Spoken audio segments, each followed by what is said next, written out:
Hi, and welcome to the second part of my series about advanced Hibernate features. This time I want to give you a quick introduction to JPA's Criteria API. It replaced Hibernate's proprietary Criteria API and provides a set of classes and interfaces to define your query programmatically.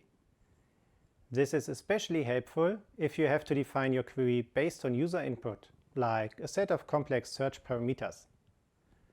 Let's jump into one of the lessons of my advanced Hibernate training in which I explain how to define a simple query. Before you can create a criteria query, you need to get a criteria builder instance. It acts as a factory to create different parts of the query. You can retrieve an instance of it by calling the getCriteriaBuilder method on the entity manager or the entity manager factory. You can then use the criteria builder to create a criteria query. It's the root of the object graph that represents your query. As you can see here on the slide, you can choose between three options to create a criteria query. The first approach is the most common one. It creates a typed criteria query instance, and the second is just a convenient way to create a query that selects a tuple. I will get into more details about this kind of query later. In the next step, you can use the criteria query instance to define your query. The code sample on this slide shows an example of a simple query that selects all book entities from the database. Let's switch to the IDE and have a more detailed look at it. You can find the examples of this video in the Criteria API project. I used the same entity model as in most of the other videos. It consists of an author entity that has a many-to-many relationship to the book entity. Each book got published by one or more publisher and had multiple reviews. Let's have a look at the test criteria class, which contains several test cases with Criteria API examples. The first one I want to show you is the test simple query method.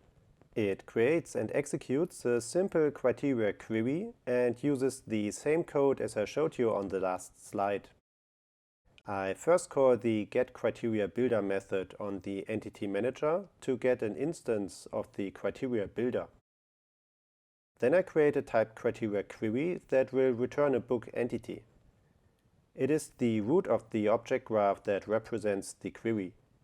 I use it in the next line to define the from clause of the query.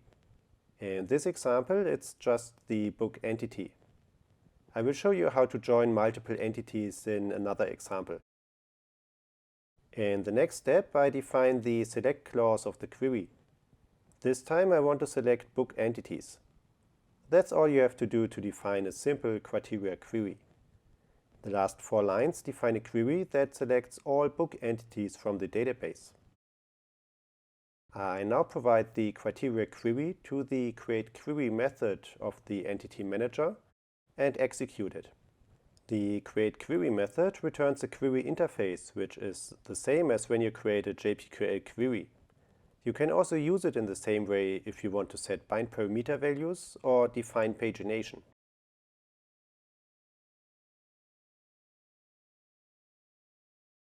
Here you can see the SQL statement which Hibernate created based on the criteria query. It selects all columns from the book table. Hibernate then performed three additional queries to initialize the publisher relationship, and the test case prints out the titles of the selected books. You now know how to use the Criteria API to create a simple query.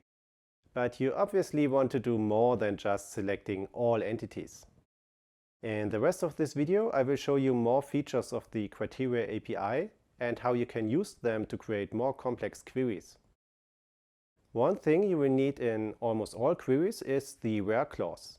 You can define it by calling the where method on the criteria query interface with a predicate. The criteria builder provides you with several methods to programmatically create predicates of any complexity.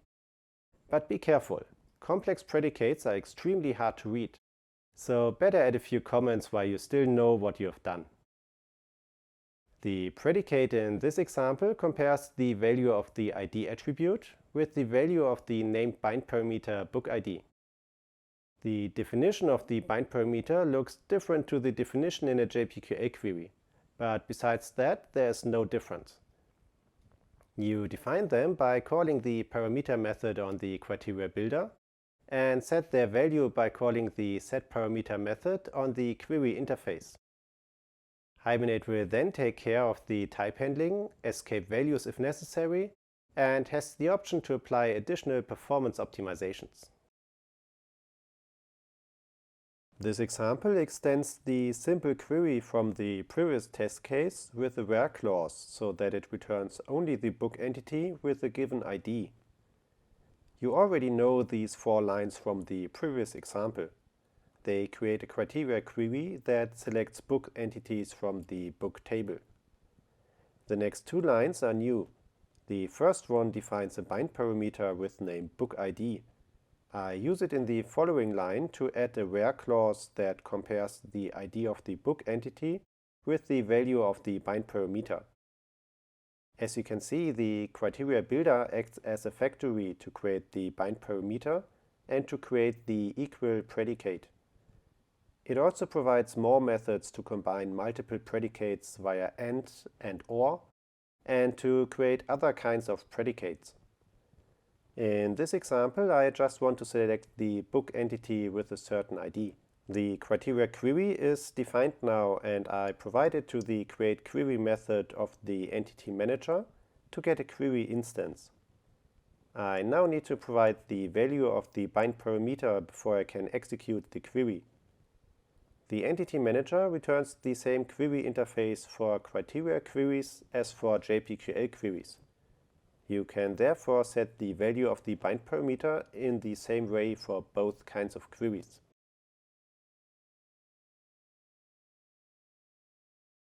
You can see the SQL select statement here. This time it contains a where statement that compares the ID of each record in the book table with the value of the bind parameter. As you have seen in today's video, the Criteria API provides a comfortable and powerful way to define queries programmatically. It supports the same feature set as JPQL, and I get into a lot more details in my advanced Hibernate training. But I think today's video gave you more than enough information to start using the Criteria API in your projects. So go ahead and give it a try. It's easier to use than it might seem, and by far the better solution than concatenating some strings to create a JPQL query. In the next video, I want to show you another thing I get asked quite often since the release of Java 8. How to map an optional database column to a Java 8 optional. Unfortunately, Hibernate and JPA don't offer any direct support for it, but you can do it anyways. It just requires a little trick, which I want to share in the next video.